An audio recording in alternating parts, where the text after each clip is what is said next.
Hi folks, it's Steve with eXp Realty. And today, if you're a buyer, you may want to start playing the field. Get yourself into dating shape because there are markets that you've become much more attractive to sellers than you have been in the past as interest rates continue to rise.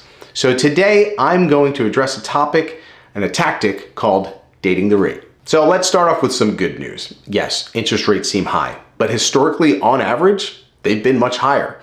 And the same thing goes for inflation. Yeah, it's really high right now. However, it's not the highest we've ever seen in the country.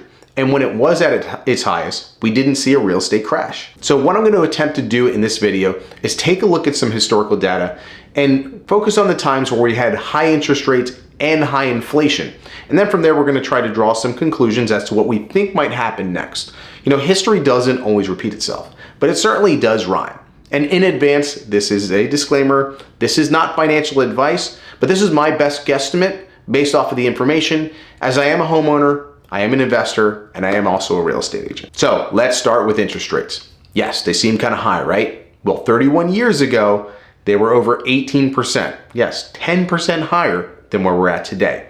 And as we crossed into the new millennium, we were over 8%. And when you look at those time frames, the housing prices didn't go down. They actually continued to go up. However, as a homeowner and a real estate investor, I wouldn't be surprised if we saw some areas depreciate in value by as much as 10%, maybe even 12%.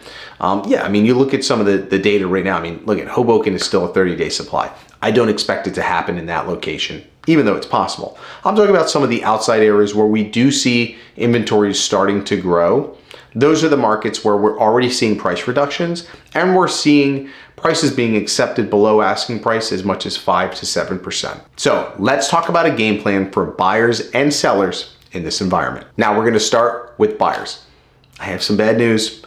You're just gonna have to swallow that pill that 5-6% interest rates and above, they're here to stay for quite some time. I know it's a large increase in your monthly expense, but here's how you can hedge your bet moving forward and take advantage of what I consider to be a cooling off period in real estate. I'm not expecting a crash. I'll tell you why a little bit later in this video. So hedging the bet here, we're gonna do something called dating the rate. So if you look at your interest rate as if you're dating and you look at the home as if you're getting married, well, here's how you can play that field. If you're only dating the rate, that means that you take today's interest rate, let's say it's 6.5%, 7%, whatever it is, you negotiate a little bit of a better deal on the house. 3 to 5 years from now, you look at rates again. And if they've come down, you're likely gonna have the opportunity to refinance. If they've gone up, well, then you just stay with the rate that you currently have. Kind of like dating. Could just be a phase. You could move on if you'd like to. Now, I personally know a lot of people who had high interest rates about a decade ago or more, and they refinanced this time around at half of the rate that they had, and they still had a ton of equity in their home because the price of properties went up as well. But here's something to consider as a buyer.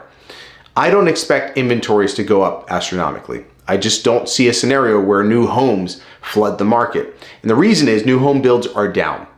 And the cost to build a house has just gone up considerably. It's harder to get a loan as a builder. So I just don't feel like there's going to be a scenario in which you see that massive inventory flush into the market, giving us a huge selection to choose from. That's why I'm saying this is more of a cooling off period than a market crash. And I would take advantage of this right now to be a little bit pickier about the home that you're looking at. And it may not be a scenario like in the past where you had to go highest and best and waive all your contingencies. Yes, there are plenty of highest and best that are still taking place, but you don't have to fly blind, waive all your contingencies, and just hope that everything's okay with the property. So sellers, I know this sounded a little bit negative, but there is a silver lining. The sky is not falling. Again, it's a cooling off period. And as soon as the Fed recognizes that inflation is coming down, that's when you can expect rates to have peaked and prices to have bottomed. Okay? Because they will become more dovish at that point, and it may take a couple of quarters, but I would expect the market to lean back towards the seller, and then you're back in that position of strength. And with that, if you are a seller, this is not necessarily a bad market because again, if you're looking to reinvest those proceeds of your sale, you actually have a little bit more of an advantage as a buyer than you have in the past. And there are some really interesting finance products available with certain lenders that might be really, really advantageous to you. So if you'd like to know a little bit more about that, reach out to me directly. I'll elaborate. I'm probably going to do a video on it as well. But reach out to me with any questions. So as always, folks, thank you so much for watching my videos. Call me with any questions you have, text or email, and I look forward to speaking to you. Talk to you soon.